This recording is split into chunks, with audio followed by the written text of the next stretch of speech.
إن الذين يكفرون بآيات الله ويقتلون النبيين.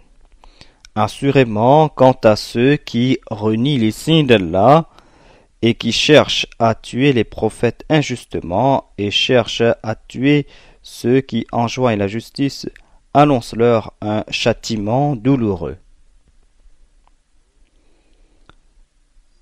C'est eux dont les actions n'aboutiront à rien dans ce monde comme dans l'autre, et personne ne leur viendra en aide. N'as-tu pas entendu parler de ceux qui ont reçu leur partie du livre?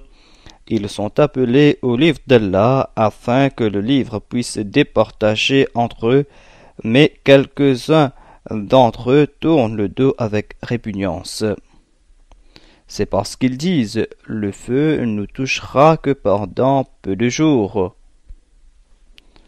Et ce qu'ils avaient pris l'habitude d'inventer les a trompés dans leur religion.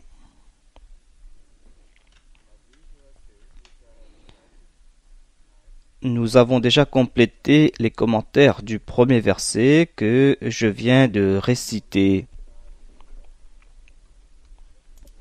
Mais il y a quelques points sur lesquels je dois m'appesantir ce soir.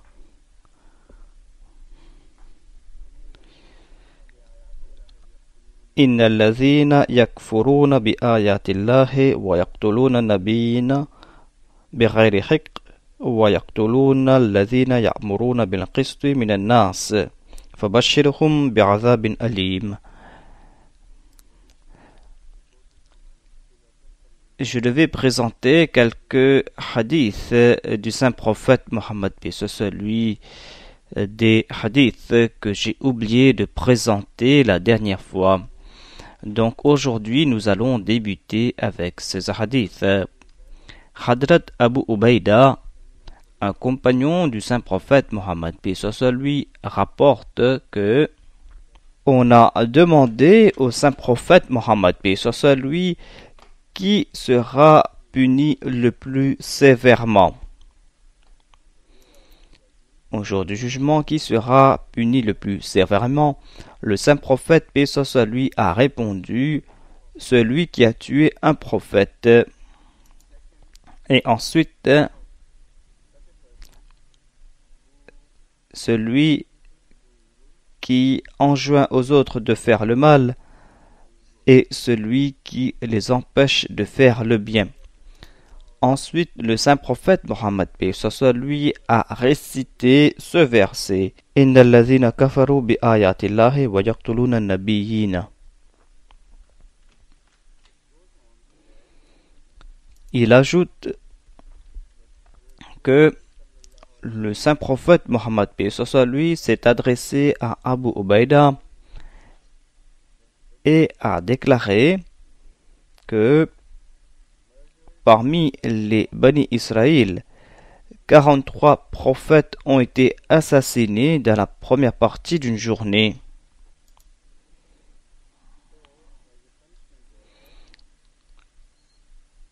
Et comme châtiment de ce crime, 170 coupables de ceux qui ont assassiné ces prophètes, ces coupables ont donc été exécutés.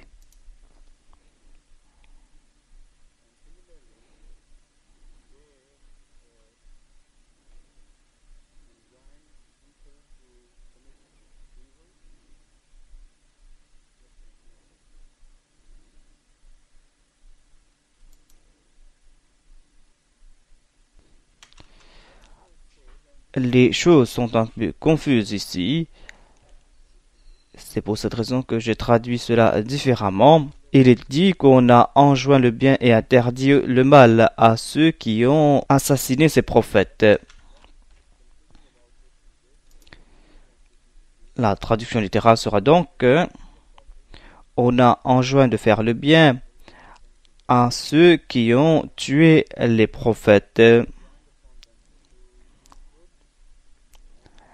Et on leur a interdit le mal.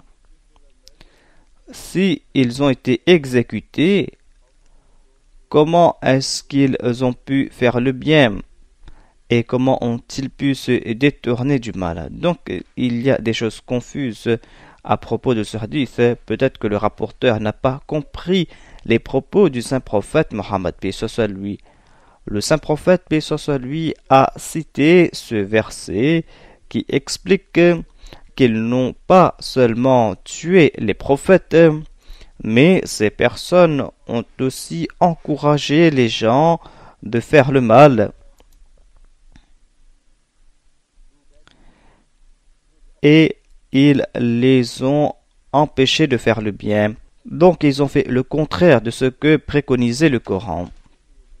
Et dans le Saint-Coran, on trouve mention de ces choses, à savoir que les vrais suivants des prophètes enjoignent le bien et interdisent le mal, et le contraire est vrai de ceux qui s'opposent aux prophètes. Si ces personnes ont été mentionnées ici, alors voilà ce qui a été peut-être dit, car s'ils ont été exécutés, ce n'était pas la peine de leur enjoindre le bien et de leur interdire le mal, car la personne qui sera exécutée bientôt ne pourra faire aucun bien ou ne pourra se détourner du mal. Donc il y a de la confusion dans cette partie de ce hadith. Peut-être que le rapporteur n'a pas compris ce hadith. Ensuite, il est dit dans ce hadith que 170 personnes ordinaires ont été tuées le même jour. Dans la deuxième partie de la journée, ces assassins ont tué 170 personnes ordinaires, c'est-à-dire des suivants des prophètes. Et il est dit, voilà les gens qui ont été évoqués dans ce verset. إن الذين يكفرون بآيات الله ويقتلون النبيين بغير حق.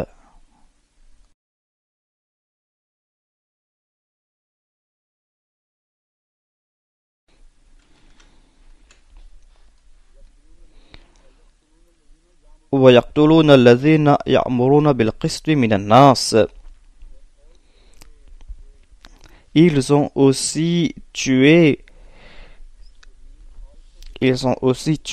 les gens ordinaires, des gens qui n'étaient pas des prophètes, mais des gens qui enjoignaient le bien et qui empêchaient le mal.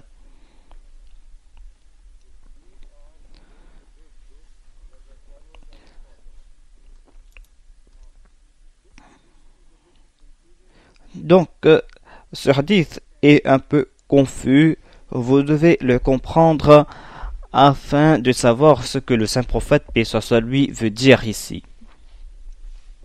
En premier lieu, il n'y a pas de preuve historique, il n'y a pas d'évidence de l'Ancien Testament, de l'histoire ou du Nouveau Testament qu'à une époque, Dieu a envoyé 170 prophètes à un peuple et que ces prophètes ont été assassinés dans la première partie de la journée et que 170 autres personnes, des personnes ordinaires, ont été assassinées dans l'autre partie de la journée. Donc on ne peut prendre ce hadith au pied de la lettre, on doit expliquer ce hadith. Dans la langue arabe, le terme jour s'applique aussi pour une période. Et nous avons bon nombre d'exemples où le terme Yom a été utilisé pour une longue période. Cela a été fait dans le Saint-Coran. Par exemple, il est dit que la création des cieux et de la terre a duré quelques jours, et Yom dans la langue arabe signifie uniquement une période. Et puisque la journée signifie une période, c'est pour cette raison que petit à petit les gens ont pris ou ont compris cela, que le terme Yom signifie jour. Mais ceux qui maîtrisent l'arabe savent que al-Yom signifie uniquement une période étendue ou courte. Et la période la plus courte sera une journée de 24 heures. Donc, cela peut s'appliquer à toute l'histoire du peuple juif. Et la première partie de la journée veut dire durant la première période de leur histoire, et la deuxième partie de la journée veut vouloir dire la deuxième période de l'histoire du peuple juif. Et le terme Yaqtuluna doit être traduit. Cela ne veut pas dire ici le meurtre littéralement, mais cela veut aussi dire l'opposition. Et Yaqtuluna a plusieurs sens. Cela veut dire aussi de l'opposition, maltraiter les autres, persécuter les autres, commettre des exactions ou faire un effort afin de contrecarrer un mouvement et afin de priver les gens du fruit de leurs efforts. Puisque le terme Yaqtuluna a plusieurs sens, on ne doit pas prendre ce terme au pied de la lettre et on ne doit pas limiter l'essence de ce terme. Car dans ces cas, ce terme Yaqtuluna doit être expliqué. Vous ne devez pas limiter le sens de ce mot. Lorsque vous allez commencer à étudier ce hadith, à la lumière de ce que j'ai dit, il n'y a plus de confusion à ce propos. Cela prouve qu'au début de l'histoire d'une religion quelconque, généralement, il y a plus de prophètes, des prophètes qui sont opposés, et dans le monde des Juifs, le terme prophète n'avait pas encore la connotation que nous avons en l'islam.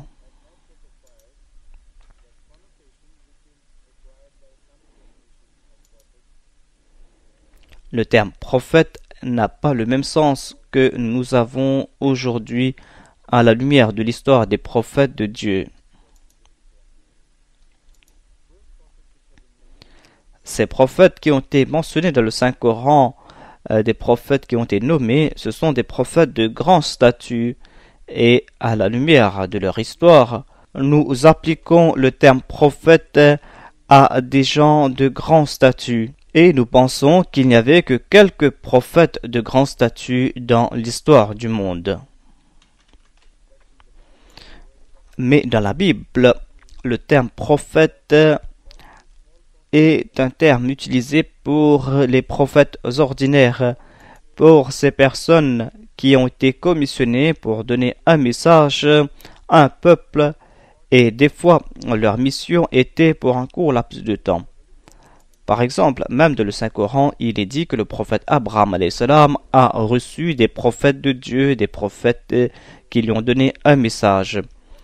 Donc, cela peut être une office permanente. Et dans certains cas, certains donnent un message pour un temps partiel. Dans la Bible, toutes ces personnes ont été qualifiées de prophètes. Puisque les prophètes bibliques ont été évoqués, c'est pour cette raison que le terme utilisé est prophète et le terme a été compris ainsi par les Israélites. Si vous étudiez l'histoire des Israélites, non seulement que vous allez voir 170 prophètes, mais vous allez voir davantage de prophètes. Et le chiffre 170 ne doit pas être pris au pied de la lettre.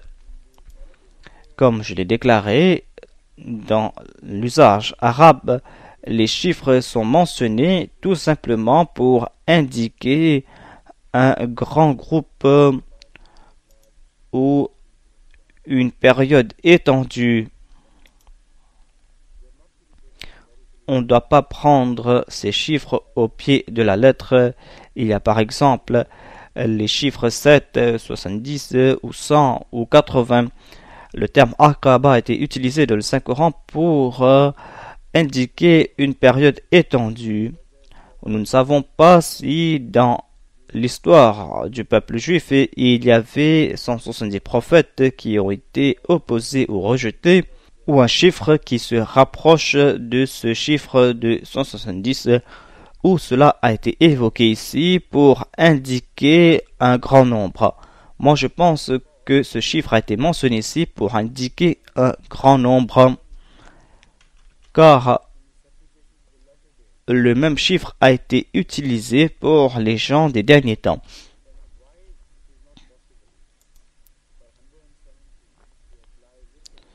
Pourquoi dire que 170 ne peut pas s'appliquer littéralement aux prophètes comme aux gens des derniers temps? Car dans la dernière période d'un peuple, la Ummah a grandi et il y a un grand nombre de suivants. Et il est impossible que ceux qui enjoignent le bien doivent être exactement le même nombre que les prophètes qui ont été envoyés. Donc 170 peut être une erreur de la part de celui qui a entendu cela de la bouche du prophète. Peut-être qu'il a dit 70 car 70 est un chiffre qui est là pour exprimer un grand nombre. Donc, c'est la première fois que je suis tombé sur le chiffre 170 pour indiquer la même chose, c'est-à-dire un grand nombre. Je crois cela car ce hadith a été cité par Durr Mansour de Allama Jalaluddin Suyuti et il n'a pas cité les hadiths antérieurs. Et ce hadith a été collecté ou rapporté plusieurs centaines d'années après le décès du saint prophète Mohammed, paix soit sur lui. Donc il y a une grande possibilité que les propos du saint prophète, paix soit sur lui, n'ont pas été rapportés dans toute leur exactitude. C'est vrai que l'on est enclin de dire que toute cette histoire a été concoctée et a été attribuée au saint prophète Mohammed, paix soit sur lui. Mais une fois que vous commencez à étudier ce hadith, il apparaît que ces paroles étaient peut-être de la bouche du saint prophète Mohammed, paix soit sur lui, mais le sens était beaucoup plus profond que le rapporteur n'a compris. Et telle doit être l'attitude de tous les musulmans par rapport aux hadiths. Les hadiths ne doivent pas être rejetés immédiatement en disant que l'on a attribué ces propos à tort au saint prophète Mohammed, paix soit lui. Si vous étudiez ces hadiths de plus près, vous allez constater que derrière ces hadiths, il y a des lueurs d'espoir, alors qu'apparemment, on devait rejeter ces hadiths rationnellement. Lorsque j'ai étudié davantage ces hadiths, des fois j'ai constaté que l'on peut résoudre ces difficultés. Donc voilà le premier choix. Si on ne peut résoudre ce dilemme, et si ces hadiths contredisent le Saint-Coran ou la logique, car il est impossible que le Saint-Prophète, paix soit lui, ait pu contredire le Saint-Coran ou dire quelque chose d'illogique. Donc si vous n'avez pas de choix, vous devez rejeter ce hadith immédiatement, car il est impossible que le saint prophète, paix soit lui, ait pu faire une de ces deux choses. Mais si vous essayez de comprendre certains hadiths, vous devez comparer cela avec d'autres hadiths similaires, et c'est peut-être là que vous allez voir des solutions. Et c'est ainsi que vous pourrez comprendre que ce n'était pas là une fantaisie de votre part qui vous a poussé dans cette direction, mais c'est ce que le saint prophète, paix soit sur lui, voulait dire. À la lumière de ce que j'ai compris, je vais citer un autre hadith qui est similaire, et selon moi, ce hadith résout le problème pour nous.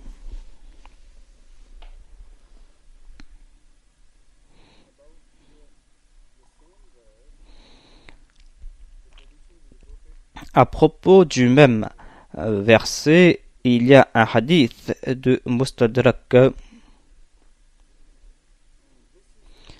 Et ce recueil de hadith est plus ancien que le recueil de l'imam Jalaluddin Suyuti.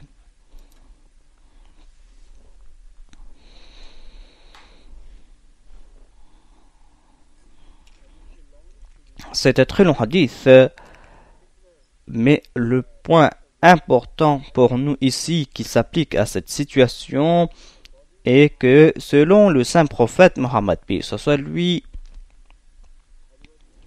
le prophète Yahya, fils de Zacharia, avait été assassiné.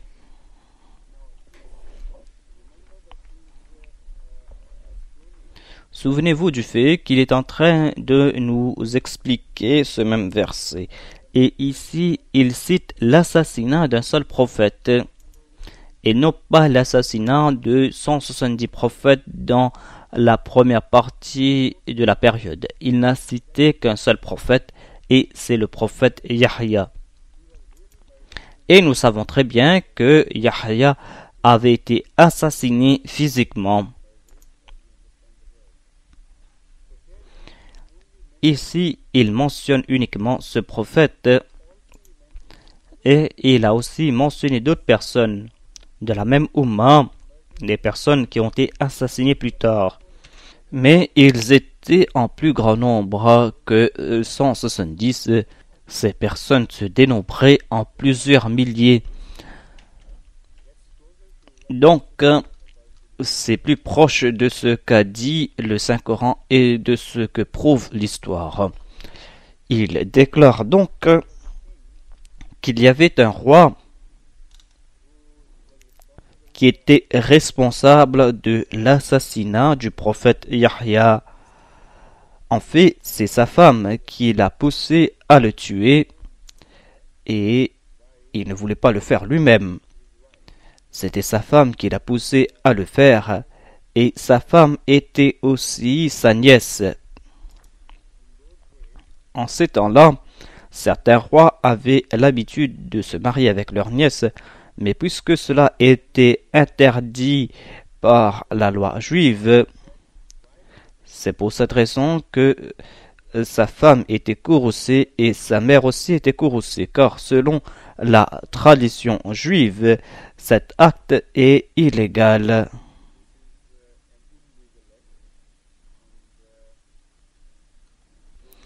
Et les gens nous méprisent pour cela.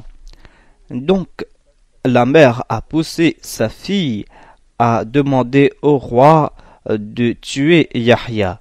Le roi qui aimait cette femme, elle a déclaré que aujourd'hui tu dois assouvir ce désir que j'ai, à savoir que tu dois tuer Yahya. Donc il l'a fait. Et selon ce hadith, il y a quelque chose de très intéressant qui s'est passé. Une goutte de son sang a continué à bouillir jusqu'au temps de Nabuchodonosor.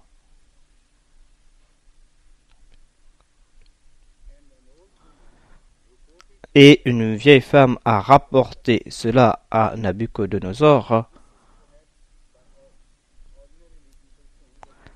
Les gens pensent que cela concerne cette goutte qui a continué à bouillir. Cela veut peut-être vouloir dire le meurtre de Yahya uniquement. Donc, en tout cas, selon ce hadith, cela a été rapporté par une vieille femme à Nabuchodonosor. Elle a déclaré: voilà, ces gens cruels ont assassiné un prophète de Dieu.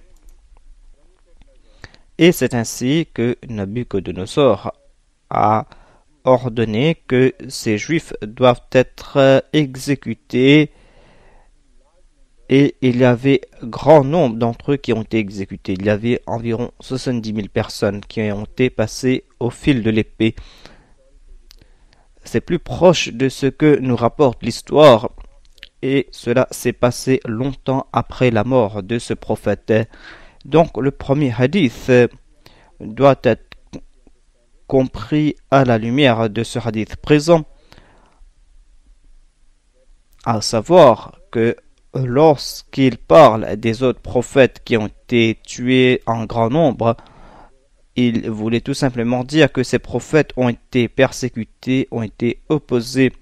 Et lorsqu'il a déclaré qu'un prophète a été tué, il a donné l'exemple d'un seul prophète, et c'est l'exemple de Yahya qui a été en fait assassiné. Et Allah a châtié ceux qui sont responsables de ce meurtre, mais pas durant cette période. Cela s'est passé bien longtemps après. Et ils ont été exécutés, et en tout il y avait 70 000 personnes qui ont été exécutées. Il y a quelques points que l'on doit élucider avant de continuer. Que veut dire une seule goutte qui continue à bouillir? Cela veut tout simplement dire que lorsqu'un prophète tombe en martyr, lorsqu'une personne pieuse tombe en martyr, son sang sollicite la vengeance. Cette goutte qui a bouilli, cela ne veut pas dire que les autres gouttes de sang ont séché et que une seule goutte sollicitait la vengeance ou bouillait. Cela veut dire tout simplement que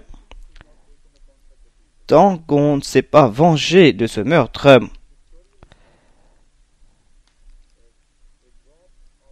cette goutte de ce sang pieux continue à rappeler à Dieu ce crime qui a été commis, et que Dieu doit donc se venger. Voilà ce qui a été donc décrit ici. Nous avons lu ailleurs Wallahu azizun dhuntiqam. Puisque tout cela est lié, donc on doit comprendre que ce hadith est un hadith authentique, et nous devons comprendre cela à la lumière de ce que ces versets du Saint-Coran ont présenté. Et c'est donc une histoire qui est liée. Allah a évoqué que c'est vrai que vous n'allez peut-être pas vous venger, mais Allah va se venger de ceux qui ne peuvent se venger. Et tant qu'Allah ne se venge pas, ce sang va continuer à solliciter cette vengeance. Mais la deuxième question qui est soulevée ici, alors pourquoi d'autres personnes doivent être punies, des personnes qui ne sont pas responsables? Cette question a été résolue par le Saint-Coran.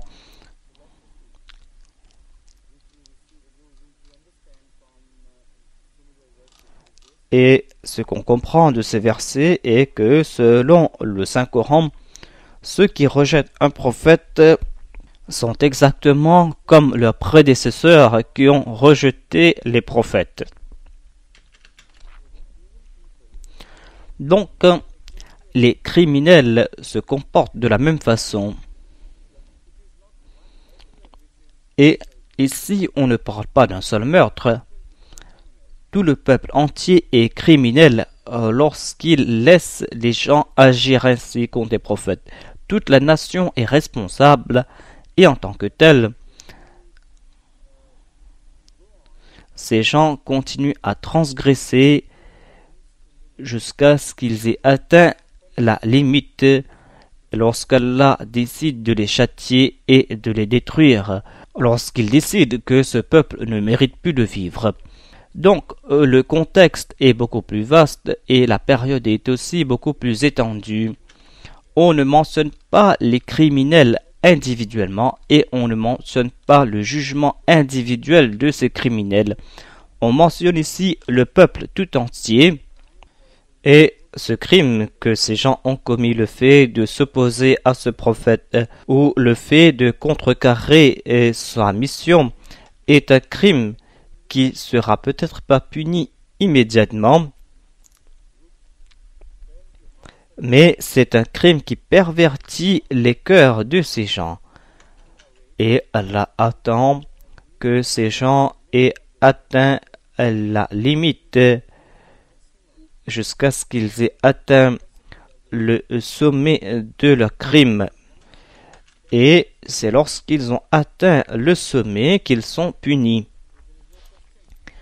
Donc, il n'y a pas question du fait que les jugements sont rendus individuellement. Ici, cela concerne la gloire et le déclin des peuples. Cela ne concerne pas des criminels individuels qui assassinent des gens. À la lumière de cela, nous observons que dans certains cas, certains gens pieux sont assassinés, des gens qui ne sont pas des prophètes.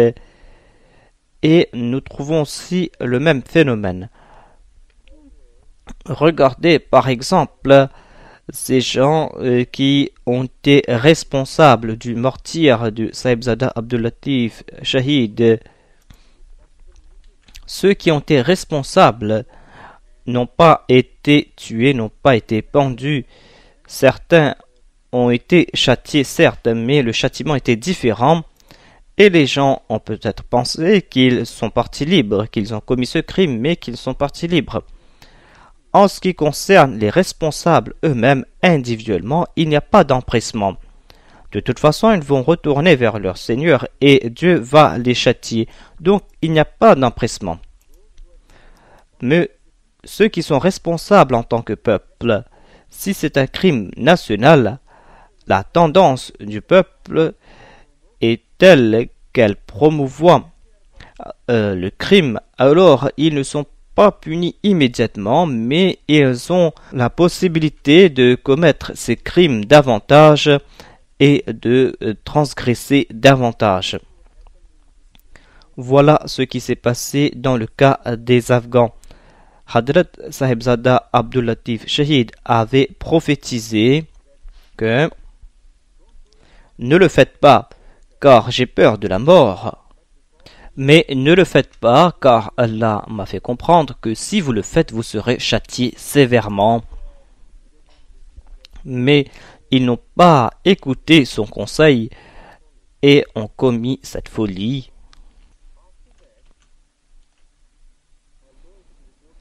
Ces faits ont été rapportés par un auteur anglais qui a rapporté l'histoire de l'Amir. Le titre de son ouvrage est Under the Absolute Amir. Il a déclaré qu'ils ont été châtiés par une épidémie de choléra. Cette épidémie était virulente et a laissé des milliers de victimes. C'était une épidémie virulente et la mort par le choléra était une torture avant la mort. Donc cette promesse a été accomplie partiellement, mais il était une personne d'une qualité sublime et cela ne suffisait pas. Et puisqu'il s'est sacrifié en toute connaissance de cause, il sait qu'il retourne vers ces gens ignorants pour leur cause. Et voilà ce qu'il a dit à ceux qui l'ont empêché de retourner chez lui en Afghanistan. Il a dit: mes gens veulent me voir, je dois leur donner cette nouvelle. Je dois leur donner cette chance de comprendre ce message. Je dois retourner vers mon peuple et leur donner cette chance de comprendre ce message. Il l'a fait pour le peuple tout entier et il était suprême dans le monde religieux parmi son peuple. Lorsqu'il a été assassiné ainsi brutalement, le peuple tout entier est devenu criminel. Donc, la situation que nous voyons aujourd'hui en Afghanistan est sévère et ce châtiment perdure car ces gens doivent être comparés aux prophètes israélites. Et selon le saint prophète Mohammed lui, tel était le châtiment de Dieu face aux crimes commis contre les prophètes israélites. C'est-à-dire, bien longtemps après la mort des criminels, le châtiment a perduré de génération en génération, et ce châtiment était des plus sévères.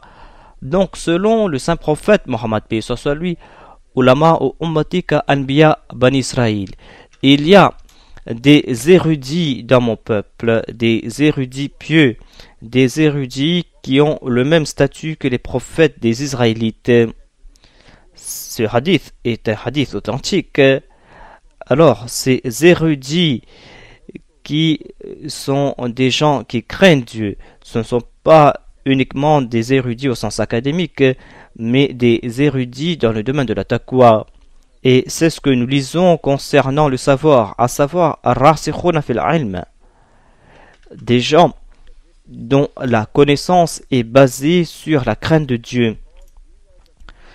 Puisque ce sont ces gens qui ont été évoqués ici dans ce hadith où il est dit que mes ulémas sont comme les prophètes des Israélites, si le meurtre de Shahibzada Abdulatif est puni par Dieu aujourd'hui, alors ce n'est pas là quelque chose de surprenant. Cela s'est passé auparavant. Donc c'est un crime grave que de s'opposer aux prophètes et à leurs suivants. Et si vous outrepassez les limites et si vous commencez à assassiner ces personnes, alors le châtiment commence à tomber. À une seule exception, à savoir, si ce peuple coupable se réforme et si ce peuple accepte le message, alors le châtiment de Dieu se détourne d'eux. Voilà la différence entre le fait qu'Allah est Buntikam et le fait que les gens se vengent aussi. Allah aussi se venge, certes, pas pour sa propre personne, mais en raison de ses bien-aimés, et les gens ordinaires aussi se vengent. Mais concernant la nature humaine, il n'y a pas de logique dans leur vengeance. Ils se vengent même après que la personne coupable se soit repentie, même après qu'elle se soit réformée. Il n'y a pas de pardon dans certaines vengeances. Mais Allah comprend cela, et quant à ceux qui se repentent, il les pardonne. Voilà la philosophie de cette vengeance qui se fait attendre, c'est-à-dire Allah leur offre du répit. Donc ce répit n'est pas une forme d'injustice, mais cela démontre la clémence de Dieu, à savoir un peuple a cette longue période pour se réformer et on leur donne le même message et ce message est répété, mais s'ils continuent à commettre les mêmes crimes et s'ils agissent ainsi à l'égard de ces personnes pieuses qui viennent leur donner ce message et qui leur prodiguent des conseils et qui leur demandent de se réformer, alors certainement ces gens seront châtiés. La répétition et cette longue période de répit vont de pair. Et cela indique la façon de faire d'Allah sur une longue période, la façon dont il traite les gens ordinaires. Donc on parle de la situation naturelle et c'est la clémence de Dieu qui offre à ces gens la possibilité de se réformer, de se repentir.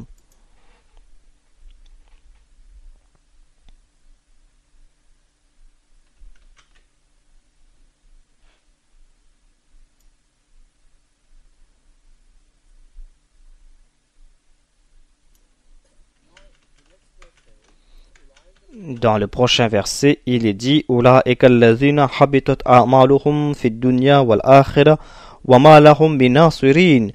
C'est eux dont les actions n'aboutiront à rien dans ce monde comme dans l'autre, et personne ne leur viendra en aide.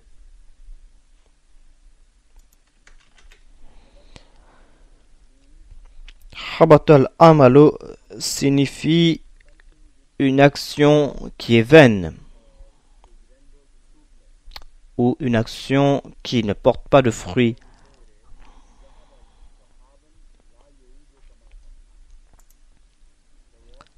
Cette expression signifie que l'eau d'un puits s'est asséchée et cette eau ne retournera plus jamais.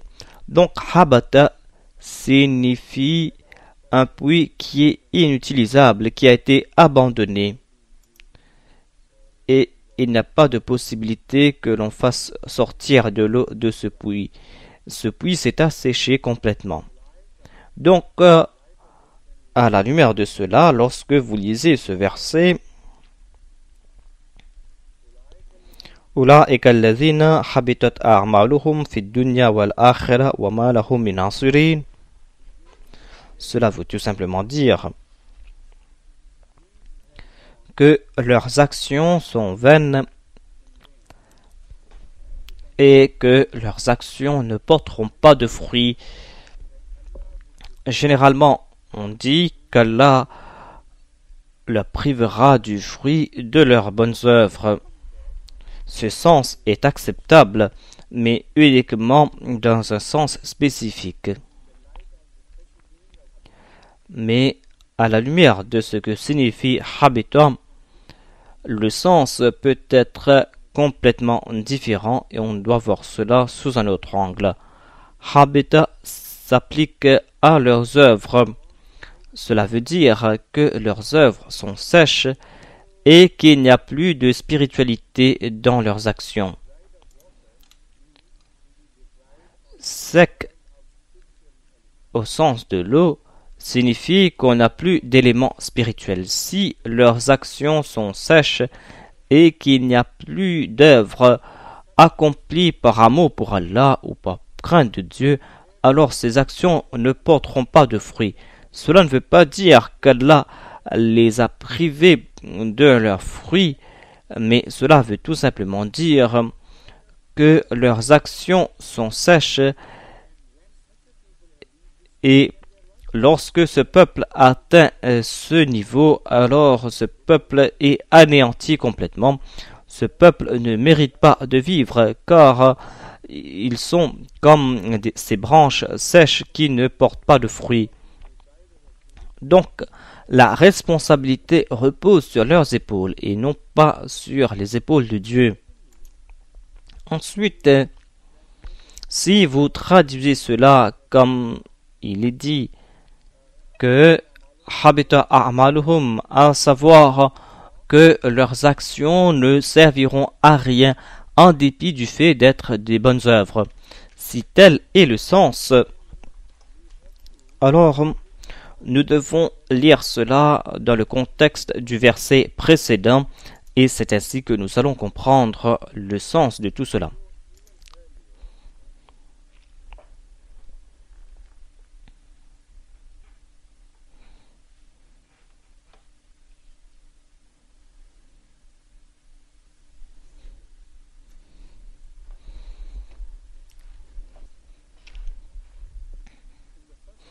Dans un verset précédent, il est dit وَقُلْ لِلَّذِينَ أُوتُوا الْكِتَابَ وَالْأُمِّيِّينَ أَأَسْلَمْتُمْ فَإِنْ أَسْلَمُوا فَقَدِ اهْتَدَوْا. Il est dit et demande aux gens du livre et aux illettrés, vous êtes-vous soumis? Ici, aslamu ne veut pas dire s'ils sont devenus musulmans, mais aslamu dans le sens, vous êtes-vous soumis à vos livres et à vos enseignements? S'ils disent oui, alors ils seront guidés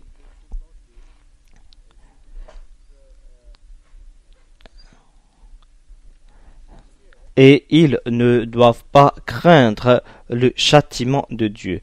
Voilà ce que signifie Faqad Tadao. Et ce sens a été soutenu par d'autres versets, des versets qui évoquent la même chose, où il est dit qu'ils n'ont rien à craindre.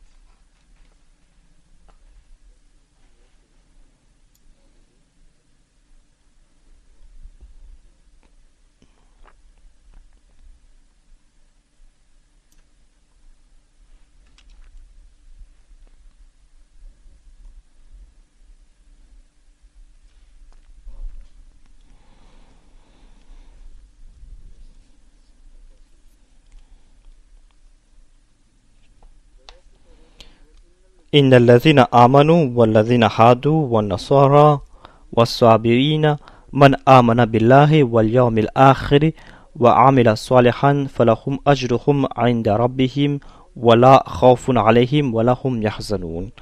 En vérité, les croyants, les juifs et les chrétiens et les sabéens, tous ceux qui croient sincèrement en Allah et au jour dernier et qui font de bonnes œuvres, ces personnes auront leur récompense auprès de leur Seigneur et ils n'auront rien à craindre et ne seront pas affligés. Cette promesse est sans aucune ambiguïté. Cette promesse n'a pas été faite uniquement aux croyants au sens islamique, à savoir aux musulmans uniquement, mais cette promesse a été faite aussi aux gens du passé. Alladhina amanu walladhina hadu, ceux qui ont cru, les juifs et les chrétiens et les sabéens, ceux qui appartiennent aux autres religions de Dieu. Il est dit donc que si ces personnes ont accompli de bonnes œuvres, alors ces bonnes œuvres ne seront pas vaines et ils n'ont rien à craindre. Cela démontre que, quelle que soit votre religion, si vous accomplissez des bonnes œuvres, ces bonnes œuvres seront récompensées et ces bonnes œuvres ne seront pas vaines. Ici, Allah déclare Habitat a'maluhum. Leurs actions et même leurs bonnes œuvres sont vaines. Pourquoi ces actions sont-elles vaines? Le verset suivant explique cela. Inna alladhina yakfuruna bi ayati Allahi wa yaqtuluna an-nabiyyina bighayri haqq. Maintenant, nous comprenons davantage cela et il n'y a plus d'ambiguïté. Il y a trois types de gens selon le Saint-Coran.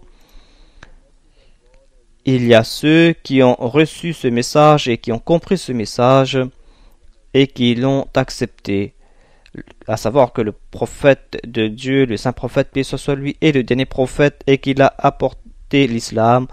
Et ces gens ont embrassé l'islam, ces gens ont été guidés dans la bonne direction. Ensuite, il y a ceux qui n'ont pas reçu le message de l'islam. Des gens qui sont les suivants d'autres religions, des adeptes d'autres religions que l'islam, comme les juifs, les chrétiens et les autres. Ou peut-être que ces gens ont reçu ce message, mais ce message n'était pas convaincant. Je sais que il y a certaines personnes qui prêchent l'Ahmadiyya aux autres, mais cette prédication n'est pas convaincante et ce n'est pas la faute de la personne qui rejette ce message qui a été mal présenté. Il y a des gens qui essayent de comprendre réellement, mais ces gens n'ont pas reçu ce message de façon convaincante. Ces personnes ne seront pas châtiées. Le Saint-Coran déclare que ces personnes n'ont rien à craindre, mais à une seule condition, à savoir que ces personnes ne doivent pas s'opposer aux prophètes de Dieu. Ces personnes ne doivent pas essayer consciemment de contrecarrer les missions de ces prophètes. Si ces personnes n'acceptent pas ces prophètes, elles ne doivent pas l'accepter et doivent continuer à accomplir leurs bonnes œuvres selon leurs préceptes. Et c'est là qu'elles auront la garantie qu'elles n'ont rien à craindre. Mais dès qu'ils essayent de contrecarrer les plans de celui qui se dit prophète de Dieu, dès qu'ils commencent à persécuter ce prophète, même s'ils ont accompli de bonnes œuvres selon leurs préceptes, ces bonnes œuvres seront vaines complètement, car ils ont commencé à s'opposer au décret de Dieu et il n'y a plus de bonnes œuvres. Et si vous commencez à vous opposer au prophète de Dieu, il n'y aura plus de vertu en vous. Ces personnes ont été évoquées dans un autre verset.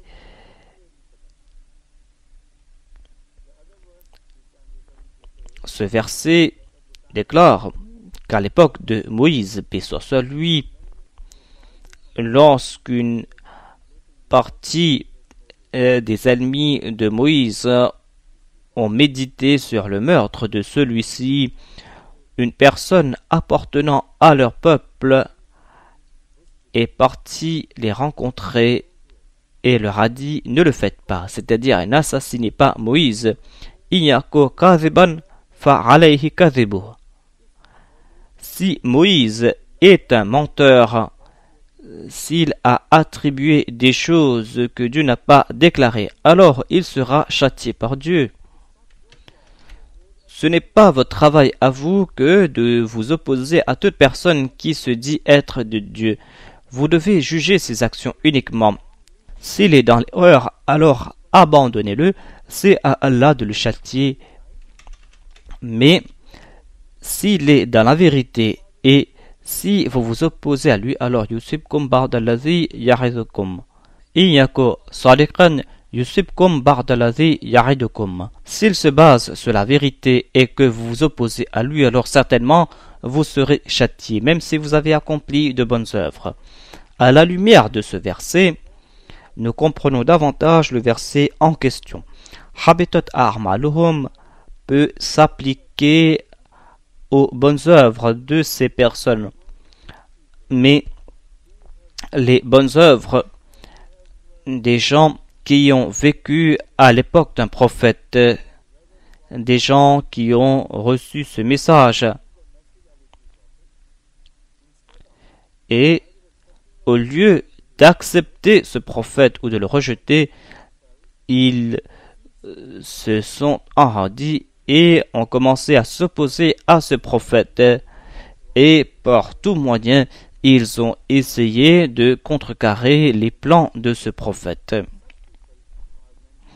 Ces gens ont été évoqués dans ce verset. Leurs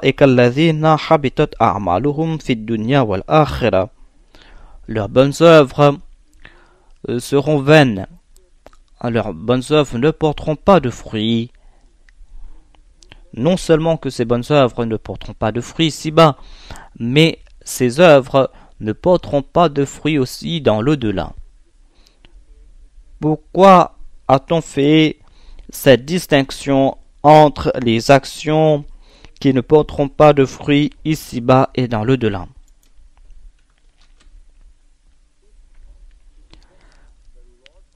Si cela concerne uniquement une récompense pour leurs bonnes œuvres,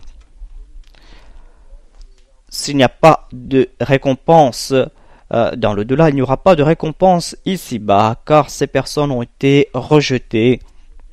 Cela démontre qu'il y a une troisième possibilité. A'maluhum peut vouloir dire leurs efforts, que ce soit de bonnes œuvres ou d'œuvres impies. Donc, a'maluhum aura un sens spécifique, à savoir que leur action contre les prophètes. Habitat a'maluhum aura maintenant un autre sens.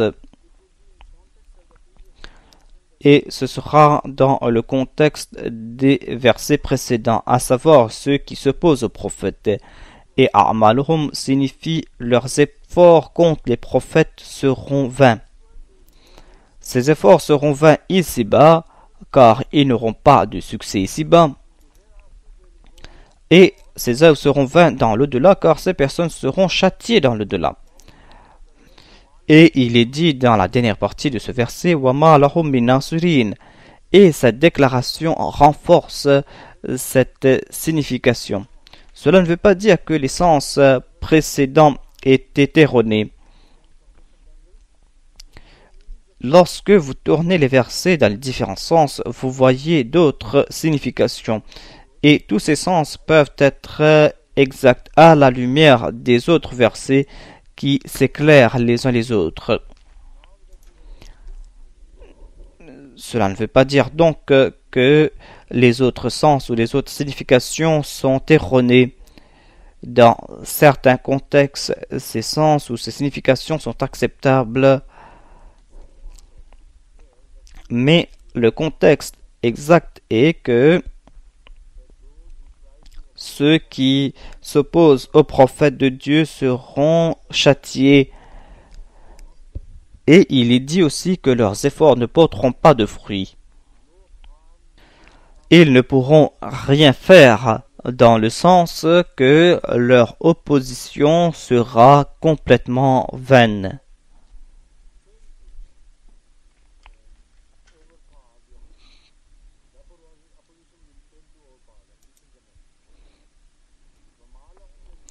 Wama lahum bin nasirin, et personne ne leur viendra en aide. C'est une déclaration très intéressante et apparemment cette déclaration n'est pas soutenue dans la pratique. Ceux qui s'opposent au prophète sont aidés et sont soutenus. Et quant à ceux qui soutiennent les prophètes, apparemment ils n'ont pas d'aide.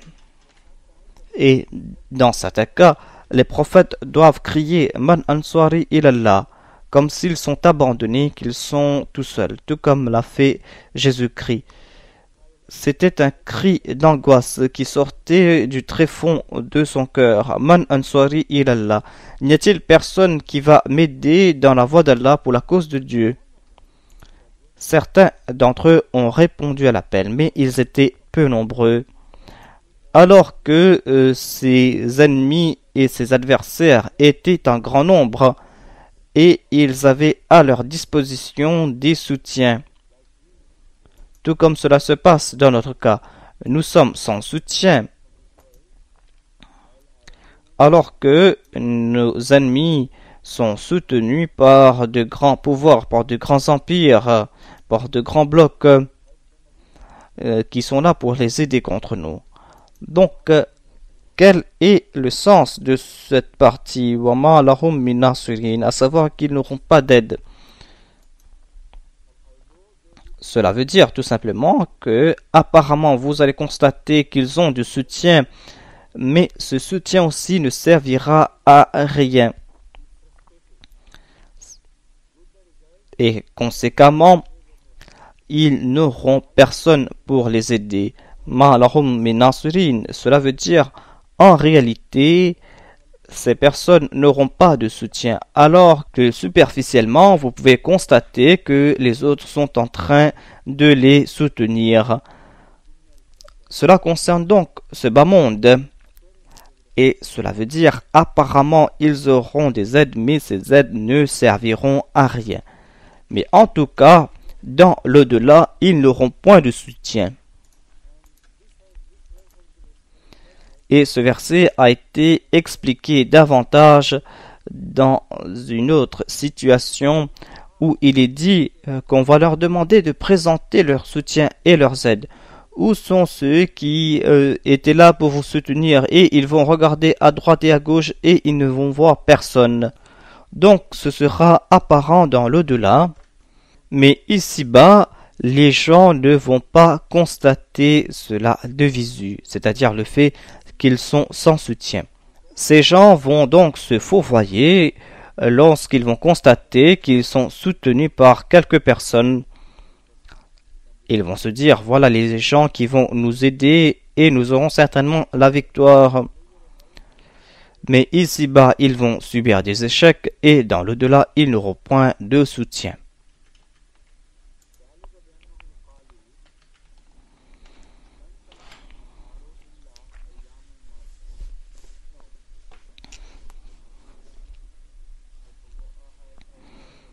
J'ai oublié donc un verset.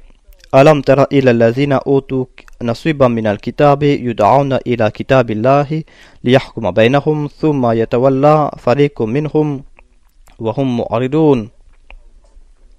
N'as-tu pas entendu parler de ceux qui ont reçu leur partie du livre? Ils sont appelés au livre d'Allah afin que le livre puisse juger entre eux, mais quelques-uns d'entre eux tournent le dos avec répugnance.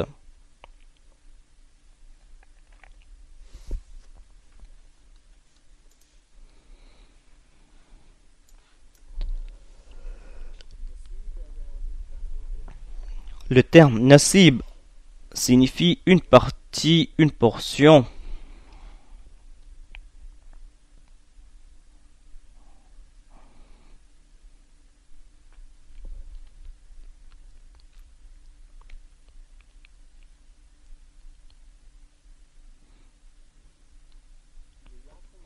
Liyahkuma ou al-hukma. Yahkuma signifie juger. Voilà le premier sens. Il y a aussi d'autres sens. C'est un terme qui a des significations étendues.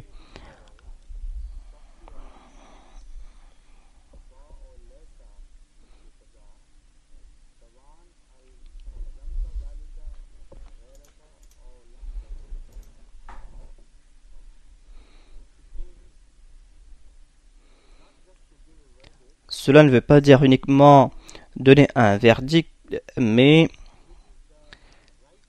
d'expliquer ou de faire la différence entre le bien et le mal.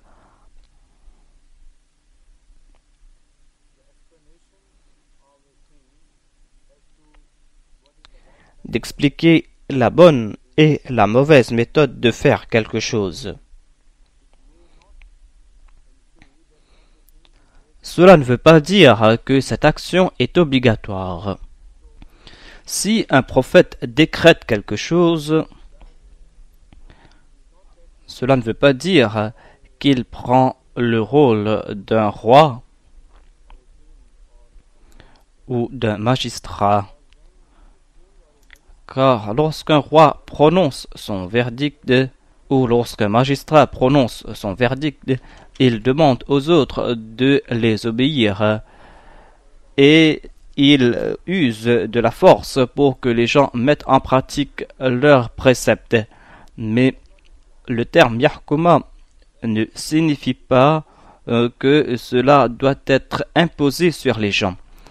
Les prophètes ont tout simplement le devoir d'expliquer cela et de présenter la philosophie et de présenter tout cela avec logique afin que tous soient convaincus que c'est là le jugement le plus acceptable. Et il n'est pas de leur responsabilité que de forcer les gens à mettre ces préceptes en pratique.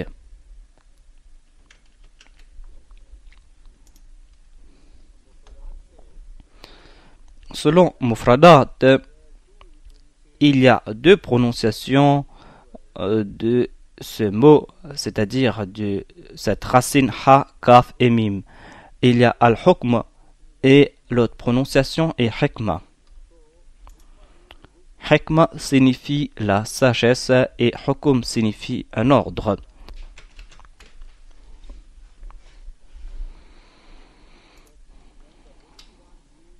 Lorsque le Saint-Coran utilise le mot hakama yahkumu, puisque cela peut découler de la même racine ou des deux prononciations, lorsque le terme hakama est utilisé par le Saint-Coran, il y a tout le temps cette connotation de sagesse.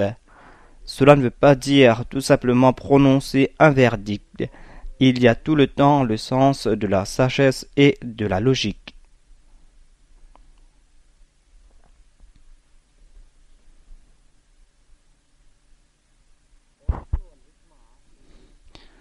Al-Hikma a été décrit par Mufradat.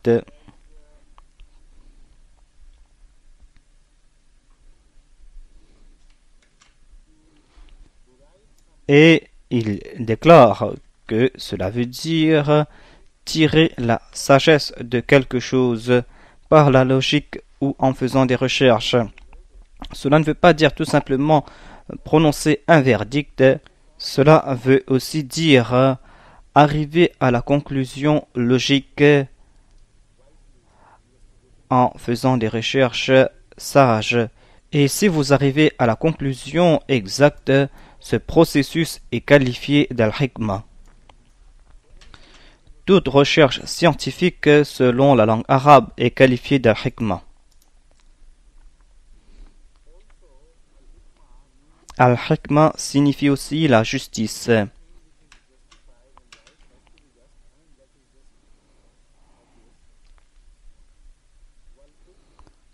Et al-hikma signifie al-ilm. Hikma signifie la sagesse et la connaissance. An-nubuwa aussi signifie al-hikma. Et selon la terminologie islamique, hikma peut signifier uniquement la nubuwa.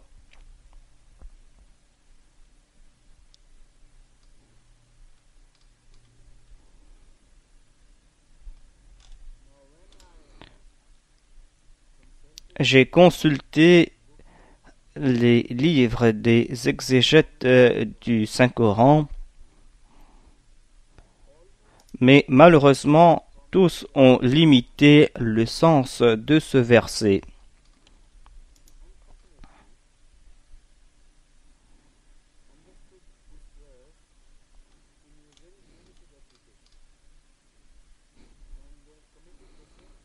Et ils ont commis la faute que j'ai évoquée auparavant, à savoir qu'ils soulignent uniquement le contexte de la révélation de ce verset et ils ne cherchent que l'application immédiate de ce verset. Donc, si un hadith mentionne un incident qui s'est passé au moment de la révélation de ce verset, ces personnes se concentrent uniquement sur cet incident et croient que cette révélation a trait uniquement à cet incident et que ce verset ne signifie pas autre chose que cet incident. Lorsqu'il y a un seul incident qui a été rapporté, il est faux de toute façon de limiter ce verset. Mais lorsqu'il y a plus d'un incident qui a été évoqué à propos d'un verset, à savoir que ce verset a été révélé à propos de cet incident et que ce verset a aussi été révélé à propos de tel autre incident, alors il y a de la confusion et tout cela est en raison du fait que les gens veulent limiter le sens des versets du Saint-Coran. Lorsque ce verset a été révélé, ce verset a résolu un problème des gens de l'époque. Certes, on doit accepter cela. Et ce verset a été révélé à temps afin de résoudre ce problème. Mais cela ne veut pas dire que ce verset a été révélé uniquement en raison de ce problème. Dans ce cas, tous les exégètes classiques du passé ont rapporté plusieurs incidents à propos de ce verset et ils disent que ce verset a été révélé uniquement concernant cette situation. Certains ont déclaré qu'il y a eu un débat entre le saint prophète Mohammed paix soit sur lui et quelques juifs.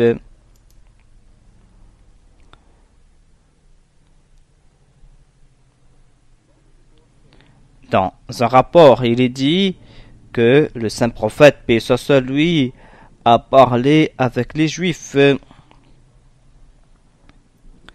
et au cours du débat, il y a eu une différence d'opinion à propos des désirs de Dieu. Et le saint prophète, paix soit sur lui, a déclaré que nous allons consulter le livre. Et les juifs ont répondu que nous allons consulter uniquement les ahbars. Et c'est pour cette raison que ce verset a été révélé.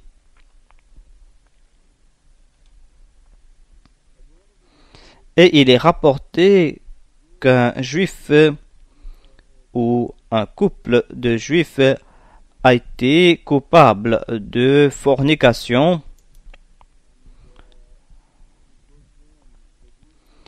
et qu'ils se sont présentés au saint prophète paix soit sur lui afin qu'il prononce un verdict quant à leur châtiment. Et lorsqu'on leur a dit de suivre le verdict de la Bible, ils se sont détournés et n'ont pas suivi ce verdict.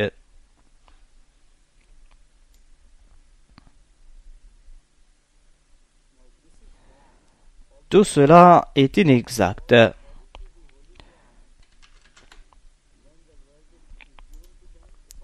Car en premier lieu, ici, il y a une déclaration générale.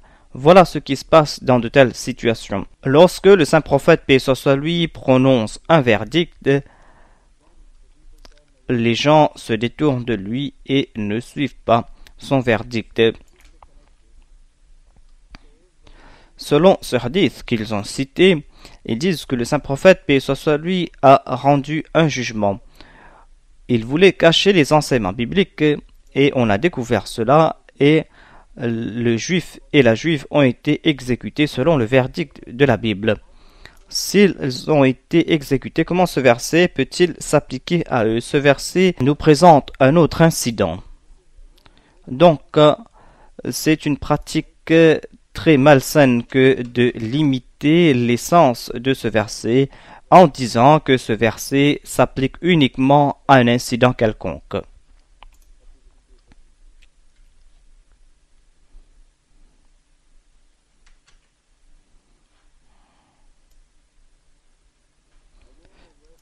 Et dans un autre cas, il est dit que le saint prophète Mohammed, paix soit lui, a indiqué que les signes de son arrivée sont contenus dans la Torah. Les signes de son authenticité ont été évoqués dans la Torah et les Juifs parlaient à ce propos avec le saint prophète Mohammed, paix soit sur lui. Et le saint prophète, paix soit sur lui, a suggéré que nous devons consulter le livre. Et ils ont refusé cela et ils se sont détournés de lui et n'ont pas accepté la demande du saint prophète, paix soit lui. C'est quelque chose qui n'est pas acceptable. Si le saint prophète Mohammed, paix soit lui, avait cité leur livre, pourquoi aurait-il rejeté cela et pourquoi aurait-il accepté la défaite?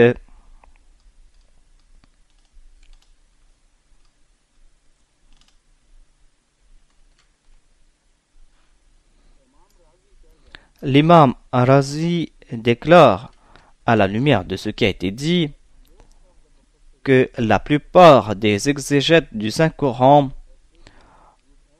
ont déclaré que Yud'arna ila kitabillah signifie que lorsque ces gens ont été appelés vers la Bible ou la Torah, selon eux, Kitabullah signifie donc la Bible ou l'Ancien Testament. Mais l'imam Razi nous fait comprendre que Ibn Abbas et Hassan ne sont pas d'accord à ce propos. Et selon eux, Al-Kitab signifie le Saint-Coran et non pas la Torah.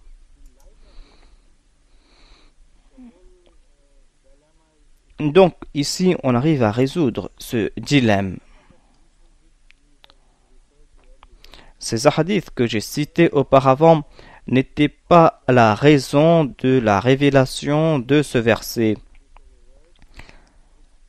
Ce verset est très pertinent au contexte de ces versets qui ont été évoqués auparavant.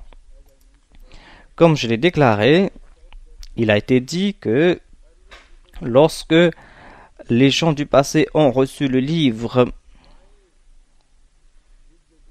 pourquoi y a-t-il eu des différences entre eux? Pourquoi l'islam s'est dissocié d'eux? Et quel était le besoin de la venue de l'islam? On parlait dessus et la raison qui a été donnée, ou une des raisons qui a été donnée, est que ces gens ont commencé à interpoler leurs livres, ils ont commencé à changer leurs ouvrages. Voilà la raison pour laquelle on avait besoin d'un autre livre.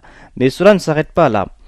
C'est là un fait commun qui concerne tous les livres, des livres qui ont été révélés après un autre. Lorsqu'un prophète est venu avec un livre, ce livre a été changé dans le cours de l'histoire et un autre livre a été révélé et un autre prophète est venu avec un autre livre, un livre dans lequel il y a des différences mineures. Et dans d'autres cas, il y a des différences majeures entre cet ouvrage et l'autre. Mais ces différences ne concernaient pas les fondements de la religion. Ces différences avaient pour tâche d'élargir l'enseignement. il y avait des choses essentielles qui ont été abandonnées, mais ces choses n'étaient pas essentielles par rapport à l'époque donnée. Ces préceptes étaient essentiels car il y avait de nouveaux besoins. Voilà le processus qui a été évoqué. J'ai moi-même parlé à ce propos et je ne vais pas répéter cela ici, mais une autre raison de la besoin de nouveaux ouvrages est qu'il y a eu des changements. Et il y a une troisième raison, puisque les préceptes étaient en train de progresser vers la perfection. C'est pour cette raison qu'un temps est venu lorsque le livre a été révélé au complet. Donc, ce verset est en train d'évoquer ce phénomène. Alladhina utu nasiban minal kitab. Ces suivants du livre, les gens du livre, pensent qu'ils avaient reçu le livre au complet. Ils ont reçu uniquement une partie du livre et ce livre au complet, c'est-à-dire le Saint-Coran, a été révélé maintenant. Donc, lorsqu'ils ont été appelés vers le livre, ils ont refusé d'accepter ce livre, ils se sont détournés de ce livre et se sont contentés d'une partie du livre. Voilà donc le sens de ce verset et cela s'applique avec le contexte de ces versets avant et des versets après.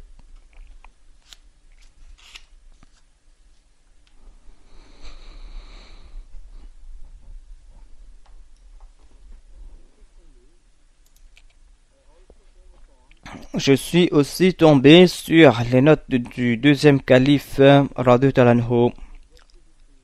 Lui aussi présente le même point de vue.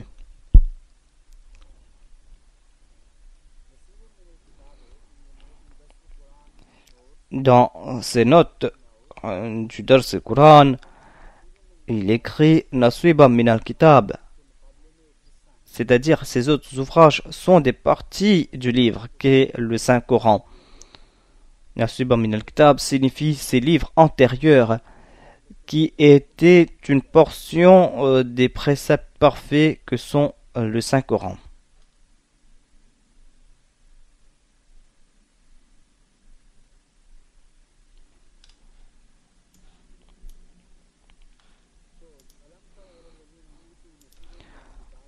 ألم تر إلى الذين أوتوا نصيبا من الكتاب يدعون إلى كتاب الله ليحكم بينهم ثم يتولى فريق منهم وهم معرضون. Le sens de Yahkuma est que il y a certes des erreurs dans les livres anciens et les suivants de ces livres anciens ont démontré que les fautes de ces livres sont que vous-même, vous les avez corrompus, vous avez interpolé ces enseignements, et dans d'autres cas, vous avez détourné le sens de ces versets. Et il y a donc deux types d'interpolation. Et ensuite, ces livres n'étaient pas complets. Ces livres étaient en train de progresser vers la perfection. À la lumière de cela, vous êtes venus ici, liyahkuma baynahum. En raison du fait que ce livre parfait a été révélé, il y a eu donc des différences entre vous et les autres. À la lumière du Saint-Coran, vous pouvez résoudre vos problèmes et vos différences. Auparavant, les différences ont été évoquées et lorsque vous tournez vers les autres versets, vous pouvez comprendre cela davantage.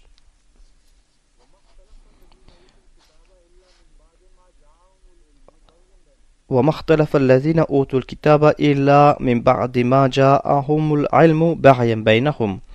Le livre était unique, le message était unique, mais les gens qui ont suivi ces livres ont commencé à se disputer entre eux et ont commencé à créer des schismes. Pourquoi cela? Tout simplement parce qu'ils ne voulaient pas accepter l'autorité des uns et des autres. Donc, ils ont attribué des significations à cet ouvrage. Certains disent que nous allons suivre ceci et nous n'allons pas suivre les autres choses qui nous sont présentées par les autres. Et c'est pour cette raison qu'il y a eu des dissensions entre eux. Puisqu'ils ont atteint ce stade, ils ont créé ici une nouvelle religion. Et comment les réunir de nouveau? Maintenant, cet ouvrage ne leur sert à rien, car on l'a interpolé et on l'a aussi interprété différemment.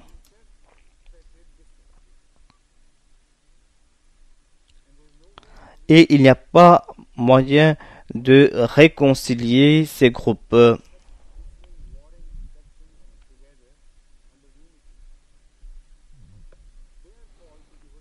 Ces personnes sont invitées vers le Saint-Coran et il leur est dit que le Saint-Coran a un avantage sur les vestiges de vos livres.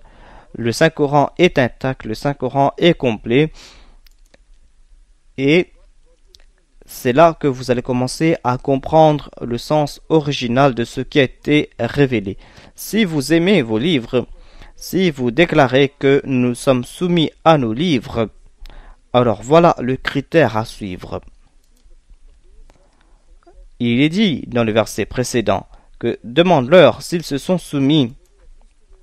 Se sont-ils soumis à leurs ouvrages? S'ils disent oui, alors dites-leur que vous avez été guidés. Mais ici, nous voyons les preuves de leur soumission. Si ces personnes se sont soumises et si ces personnes veulent atteindre la vérité, alors qu'ils sachent qu'un livre est venu pour les éclairer. Pourquoi doivent-ils accepter cette déclaration? J'ai peut-être parlé à ce propos la dernière fois, mais je vais m'expliquer davantage. Lorsque le Saint-Coran se dissocie d'autres déclarations, des déclarations faites dans l'Ancien ou le Nouveau Testament, vous allez pouvoir constater qu'il y a dans certains cas des similarités et des différences.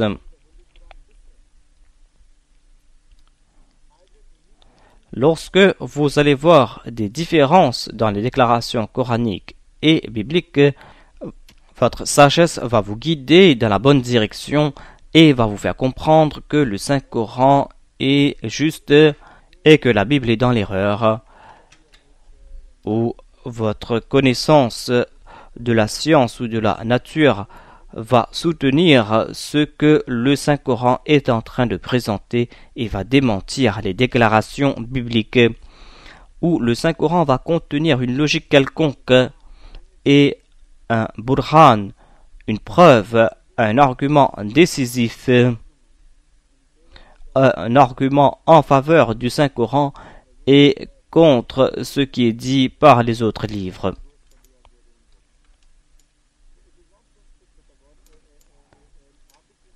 Donc, ce n'est pas là une déclaration arbitraire. Le terme hikmah a été utilisé et j'ai déjà expliqué que hikmah s'applique uniquement à ces jugements qui sont soutenus par la logique et la sagesse. En cela réside la clé pour accepter cette déclaration. Si c'est de la sagesse, alors les Ahl Kitab n'ont pas de raison pour rejeter cela. Et ils doivent être tout simplement intéressés à chercher la vérité. Et lorsqu'ils vont le faire en toute sincérité, ils vont constater que le verdict du Saint-Coran est juste. Cela nous ouvre une voie de recherche pour nous les musulmans. On a fait des recherches dans ce domaine, mais il y a un autre domaine qu'on n'a pas étudié et tous les Ahmadis doivent faire cette recherche. Une fois, j'ai commencé à comparer les déclarations bibliques et coraniques concernant les mêmes incidents ou concernant les mêmes questions. Et j'ai trouvé cette comparaison très intéressante. Et j'ai commencé à collecter les chapitres que j'ai comparés. Et je l'ai fait dans une grande mesure. J'ai toujours les notes à la maison. Mais cela prenait beaucoup de temps. Et c'était aussi très excitant. Et une fois que j'ai commencé à faire des comparaisons, et des fois j'étais si excité que je ne pouvais trouver le sommeil. Et je devais faire ça donc au cours de la nuit. Et j'avais aussi d'autres tâches à compléter. Je voulais compléter cette recherche, mais je n'ai pas pu le faire. Je vous invite donc de commencer vous aussi. Commencer à comparer ce qui a été dit dans la Bible et dans le Saint-Coran.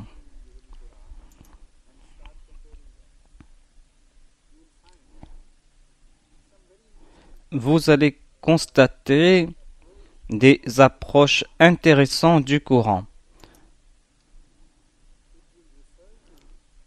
Le Saint-Coran va évoquer quelque chose qui a été dit dans la Bible, et dans d'autres cas, le Saint-Coran ne va pas mentionner certaines parties. Et lorsque le Saint-Coran ne mentionne pas une partie, c'est toujours la partie la plus illogique, la partie la plus pire.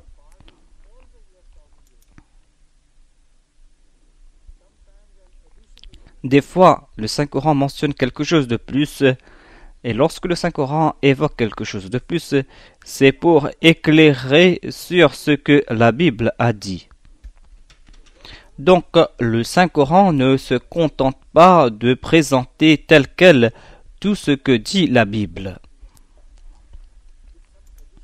Il y a, dans certains cas, des remarques additionnelles, des remarques qui nous éclairent concernant la déclaration biblique, et c'est ainsi qu'on arrive à accepter ce que dit la Bible. Si vous ne lisez pas cela à la lumière de ce que dit le Saint-Coran, vous n'allez rien comprendre des déclarations bibliques. C'est ainsi que vous arrivez à comprendre tout ce qui a été dit.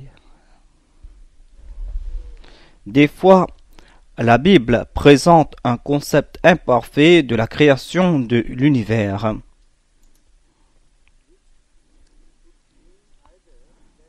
Et cela peut vouloir dire que Dieu leur a parlé par rapport à leur connaissance limitée, par rapport à ce qu'ils pouvaient comprendre, ou cela peut tout simplement dire que Dieu n'a jamais fait de telles déclarations. Les déclarations de Dieu étaient complètement différentes. Donc, dans ce cas, le Saint-Coran nous présente ces faits. Le Saint-Coran nous fait comprendre que ce que dit Dieu dans le Saint-Coran est valable, et la déclaration biblique est en fait un malentendu, et peut-être que les gens de l'époque n'ont pas compris cette déclaration. Et dans d'autres cas, une déclaration de la Bible est répétée, mais les sens sont plus larges.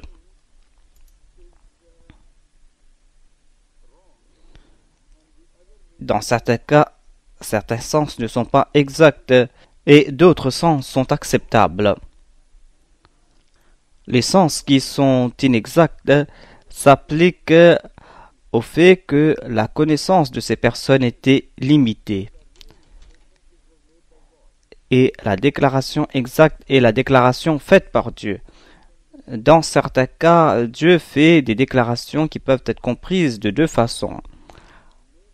Peut-être que les gens de l'époque ont eu des malentendus en raison de leur méconnaissance de l'univers, parce que leur connaissance n'est pas complète. Mais Dieu ne voulait pas présenter cela. Il y avait en fait un message pour les gens du futur, pour les gens qui avaient une connaissance plus profonde. Donc, pourquoi se débattre avec les gens du passé, des gens qui ne vont pas comprendre ces faits? Il y a par exemple des faits qui ont été mentionnés par rapport à la création de l'homme. Il y a toute une variété de choses qui ont été présentées et des fois le Saint-Coran est d'accord partiellement avec la Bible.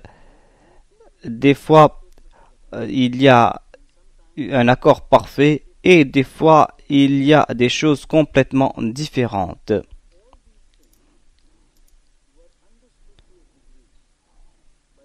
Cela a été compris jusqu'à un certain point par les gens de l'époque du saint prophète Mohammed paix soit lui, ceux qui ont été les premiers auditeurs du Saint-Coran. Mais ce n'est pas là ce que voulait dire le Saint-Coran. Car lorsque vous retournez à l'époque du saint prophète paix soit lui, vous pouvez constater qu'ils ont eu des difficultés à comprendre certains versets. Des versets qui ne se sont pas appliqués à leur situation. Donc, ils ont dû étendre l'essence de ce verset afin de les comprendre. Mais lorsque l'homme a progressé, lorsqu'il a fait des études approfondies des sciences, c'est là qu'on a commencé à comprendre ces versets selon la perspective présentée et on peut comprendre ces versets même au sens littéral. Donc c'est là une autre étude intéressante. Et pour cela, je vais citer quelques exemples, sinon vous n'allez pas comprendre ce que je veux présenter. Des fois, une déclaration biblique ne doit pas être rejetée comme inexacte. C'est vrai qu'à la lumière de ce que vous connaissez aujourd'hui, cette déclaration peut être inexacte. C'était une déclaration qui a été comprise par les gens de l'époque et comprise d'une certaine façon, et ils étaient satisfaits de cette signification. Mais puisqu'Allah ne fait pas d'erreur, même pour des gens qui ont une connaissance limitée, Allah ne fait pas de fausses déclarations. Donc, cette déclaration n'a pas présenté ce sens qui a été compris par ces gens. Et après, les gens ont compris que cette déclaration voulait dire autre chose. Et beaucoup de choses se sont passées entre ces deux périodes. Certains ont compris que ce verset voulait dire « Ah ». Et ils ont construit toute une histoire autour de cette histoire. Et en fin de compte, on a l'impression que le verset en question a présenté ce sens. Car les explications des gens étaient des explications qui n'ont laissé pas d'autres possibilités à ce verset. Ils ont attribué leur propre explication à ce verset et on ne pouvait plus tard accepter ces explications illogiques. Et on a commencé à se dire comment Dieu a-t-il pu déclarer des choses illogiques. Donc le Saint-Coran a présenté ces parties qui ont deux sens. Des sens exacts et inexacts, mais inexacts de notre point de vue. Cette inexactitude était exacte pour les personnes de l'époque. Et le Saint-Coran a rectifié la Bible. Lorsque le Saint-Coran déclare لِيَحْكُمَ بَيْنَهُمْ, cela ne veut pas dire qu'il est en train de mépriser la Bible ou qu'il est en train de rejeter la Bible. Il veut tout simplement dire qu'il est en train d'aider la Bible. Et c'est en lisant le Saint-Coran que vous allez comprendre davantage des déclarations bibliques. Donc, on ne doit pas rejeter ces opportunités et on doit essayer d'en tirer avantage.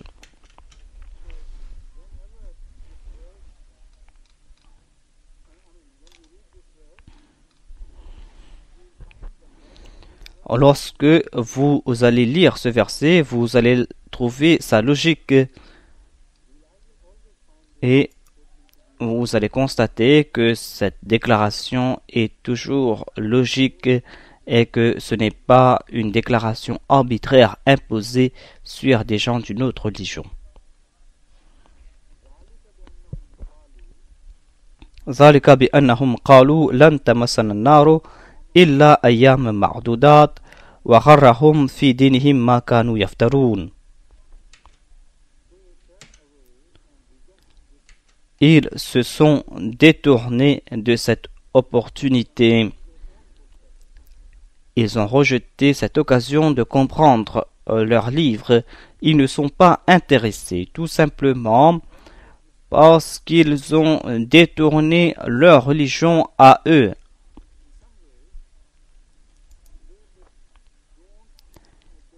Et ils ne prennent pas tout cela au sérieux. Ils ne prennent pas leur religion au sérieux.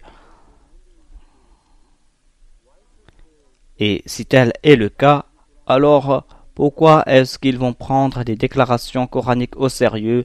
Pourquoi est-ce qu'ils vont essayer de comprendre le Saint-Coran et ce que dit leur livre? Cela a été évoqué ici dans ce verset. ذلك بأنهم قالوا لن تمسنا النار إلا أيام معدودات. Ils disent, le feu ne nous touchera que pendant peu de jours. Pas plus de quelques jours, même si nous sommes punis. Donc pourquoi se soucier et pourquoi dissiper notre vie ici-bas sur terre? Et pourquoi craindre un châtiment qui va durer que quelques jours? Donc nous allons nous amuser ici, et lorsque viendra le châtiment, ce sera un châtiment qui va durer que quelques jours. Cela ne fera pas de différence pour nous. Ce châtiment va venir et partir et nous allons tout oublier. Donc ce concept erroné les a enhardis davantage.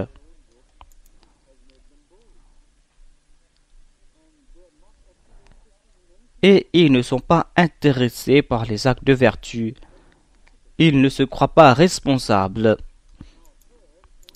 Ici, seuls les Juifs ont été mentionnés, alors que l'on peut dire que cela peut s'appliquer aux chrétiens, alors que les Ahl Kitab ont été mentionnés en général auparavant. Donc, pourquoi a-t-on fait cette analyse uniquement concernant les Juifs, c'est-à-dire leur tendance à commettre le crime sans craindre le châtiment? En fait, la tendance chrétienne a déjà été évoquée auparavant. Ils disent que Jésus-Christ est venu porter nos péchés, il a été crucifié pour nous. Le Fils de Dieu a donc porté les péchés et c'est lui qui a subi ce châtiment. Voilà donc toute l'histoire des crimes et des châtiments concernant les Juifs. Ils ont eu la rédemption. Jésus-Christ, de son propre chef, a subi ces châtiments pour les pécheurs et non pas pour les gens pieux. Donc, en ce qui concerne les gens pieux, ils n'ont rien à faire avec Jésus-Christ. Il n'est pas venu pour eux. Alors que le Saint-Coran déclare Hudal lil Muttaqin. Ce livre a été révélé pour les Muttaqis, pour ceux qui ont cette sainteté. Là-bas, l'emphase est sur le crime et les criminels, et ils disent que Jésus-Christ est venu uniquement pour les pécheurs.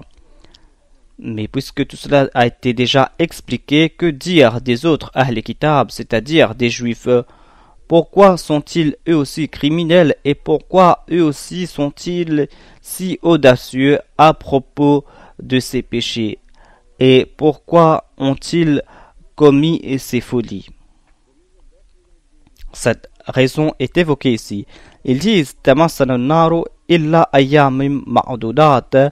le le feu va nous toucher que quelques jours. D'aucuns disent qu'ils croient qu'ils seront châtiés que pour 7 jours uniquement. Certains pensent que c'est pour 3 jours. Je vais me tourner vers mes notes ici. Donc, nous ne devons pas commettre les mêmes folies qui a été commises par les Juifs.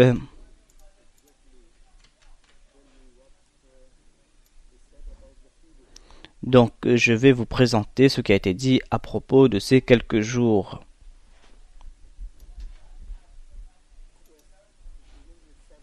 Donc, cela débute avec 7. Mujahid a déclaré que l'argument des Juifs est que ce châtiment va durer que quelques jours.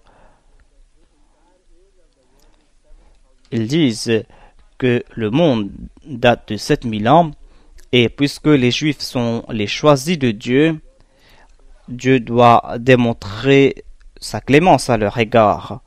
Donc pour chaque 1000 ans, il va les châtier pour un jour.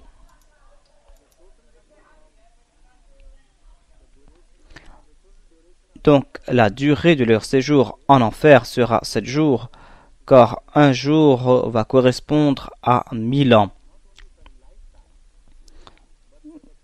Donc les Juifs seront châtiés uniquement pour un jour en enfer, et c'est pour cette raison qu'ils sont audacieux à commettre ces crimes.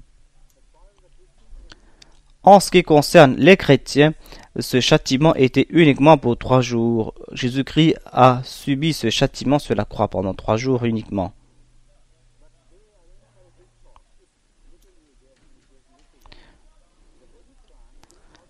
Mais regardez comment le Saint-Coran juge entre eux.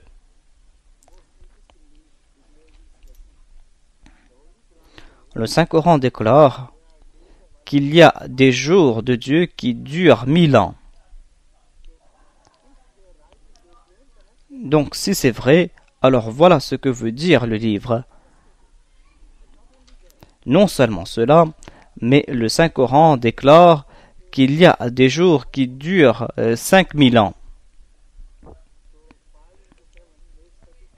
Donc cela fait 35 000 ans d'enfer. Ensuite, il est dit qu'il y a certaines journées de Dieu qui durent 50 000 ans. Cela veut dire 350 000 ans de châtiment. Si les Juifs avaient accepté l'offre du saint prophète Mohammed, lui, comme il a été dit dans le Saint-Coran, à savoir que vous devez vous tourner vers le Saint-Coran afin de comprendre votre livre, ils n'auraient pas commis cette folie, qu'ils seraient châtiés uniquement pour 7 jours.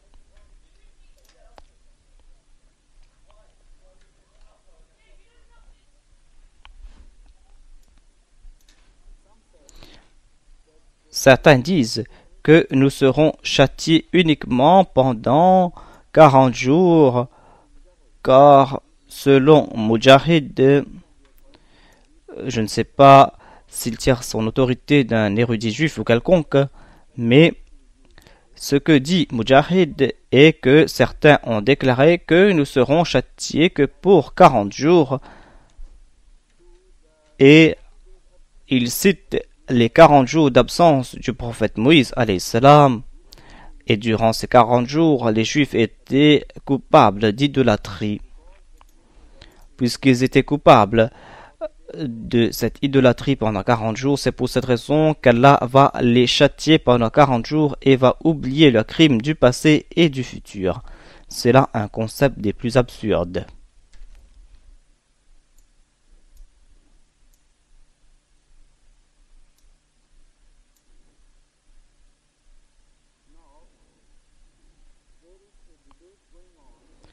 Il y a un débat entre les exégètes concernant le concept islamique de l'enfer.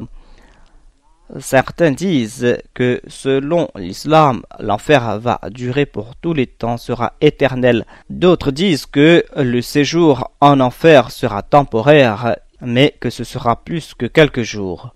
Donc, ce débat a été mentionné dans tous ses commentaires.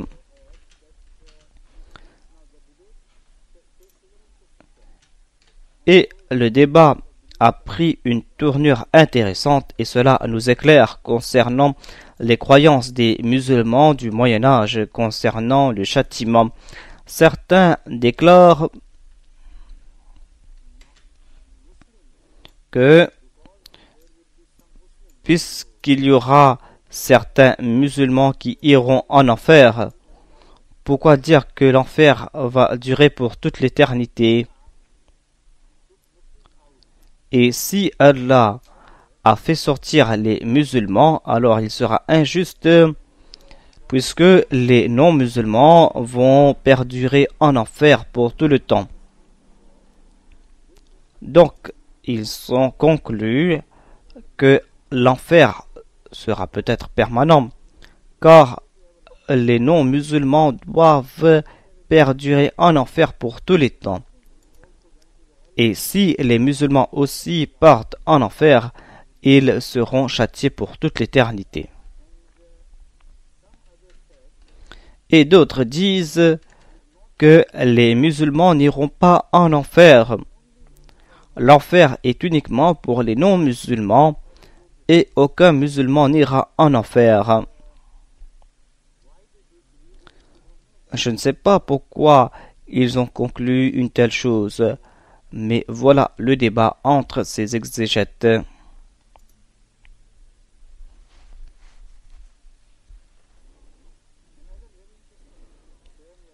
Il y a un point très intéressant qui a été présenté par l'exégète Jabai.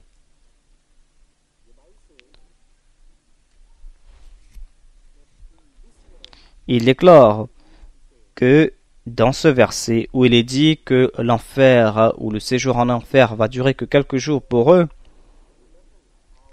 il déclare qu'il y a ici une réponse au fait que l'enfer ne sera pas permanent.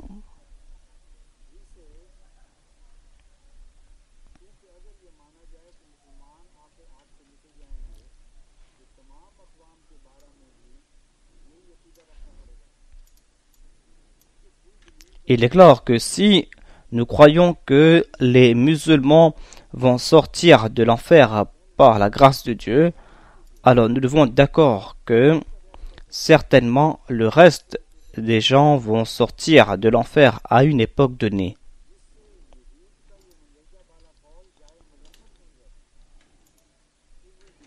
Et si nous croyons que les non-musulmans vont sortir de l'enfer eux aussi, alors il n'y a pas de quoi critiquer cette déclaration des Juifs.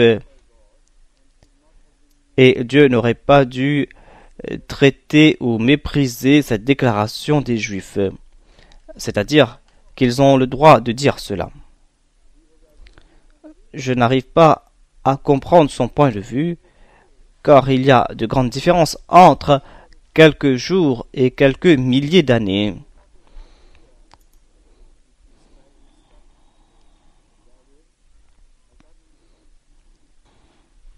Donc, selon lui,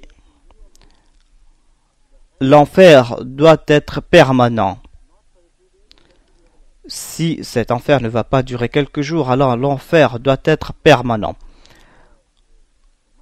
L'imam Razi, qui est beaucoup plus éclairé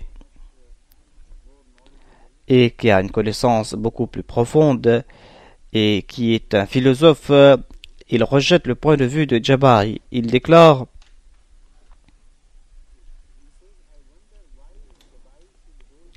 je m'étonne de ce point de vue de Jabai, car lui-même il croit que Dieu a le pouvoir ou Dieu est capable de pardonner.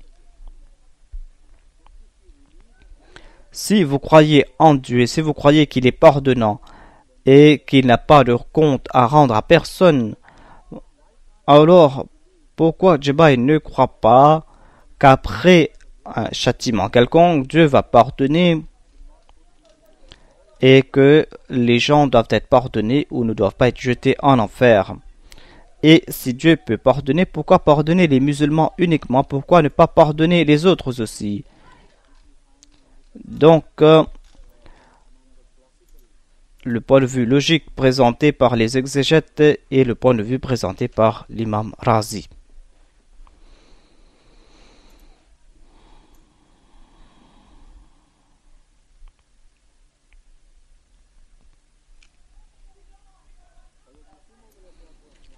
Le Messie premier alayhi salam a lui aussi commenté à ce propos.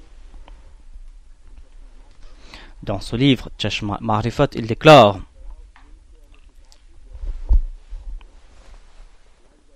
les idolâtres et les gens du livre étaient tous deux criminels.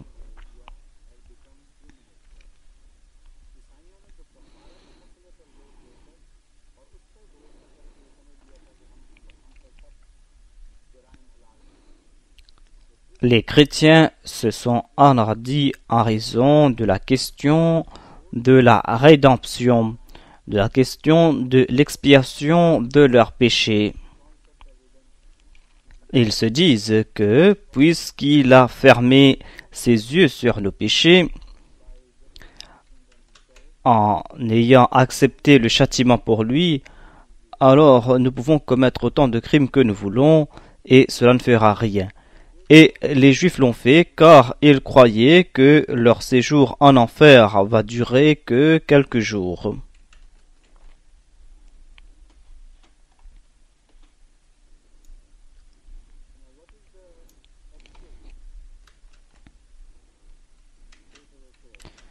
Quel est le véritable état des choses?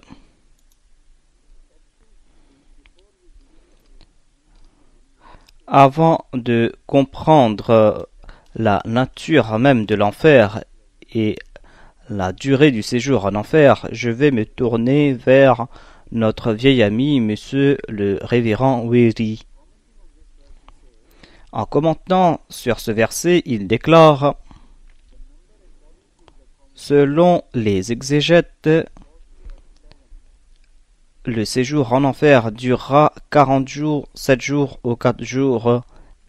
Cette déclaration attribuée aux Juifs est la déclaration de tous les musulmans. C'est exactement la déclaration de tous les musulmans.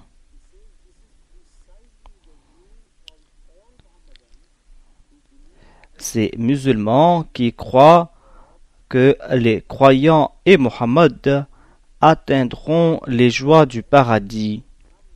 Certains passeront par le purgatoire, mais uniquement pour quelques jours. Il commet là des erreurs graves. J'ai cité les autres commentateurs et leurs débats. Jamais les musulmans ont été unanimes que tous les musulmans iront directement au paradis. J'ai cité le saint prophète Mohammed paix soit lui concernant les musulmans des derniers temps. Il est dit que 72 de ces groupes iront en enfer et il y a un seul groupe qui ira au paradis. Comment les musulmans ont-ils pu dire que tous les musulmans, quelles que soient leurs actions, iront tous au paradis? C'est quelque chose qu'ils attribuent erronément aux musulmans. Et les exégètes musulmans n'ont jamais suggéré que la durée sera la même que citée par les Juifs, à savoir 7 jours, 40 jours ou 4 jours. Cela n'a jamais été évoqué par les exégètes. Donc il est lui-même l'exemple pratique de وَغَرَّهُمْ فِي دِينِهِمْ مَا كَانُوا يَفْتَرُونَ. Ce verset s'applique à lui exactement. Il est dit donc dans cette partie du verset: et ce qu'ils avaient l'habitude d'inventer les a trompés dans leur religion. Donc, vous ne devez pas aller ailleurs pour chercher un exemple de cette fabrication. Regardez ce verset et vous pouvez citer l'exemple de monsieur Wéry.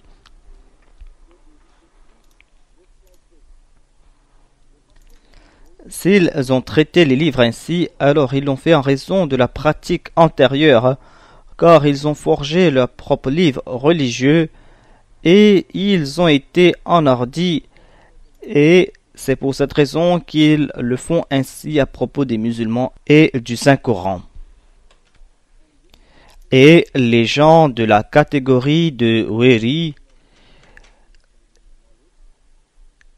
sont très respectés, sont même vénérés par les orientalistes d'aujourd'hui. Ils sont considérés comme de grands érudits qui ont fait de grandes recherches et qui ont comparé les religions et tout. Et voilà leur état des choses. Soit qu'ils sont des fabricateurs, comme l'a évoqué le Saint-Coran, ou qu'ils n'ont pas compris la réalité de la religion de l'autre, et ils ont des confusions de ce qu'ils ont lu à propos de la religion des autres. Nous allons nous arrêter là et après-demain, Inch'Allah, nous allons reprendre avec l'autre verset.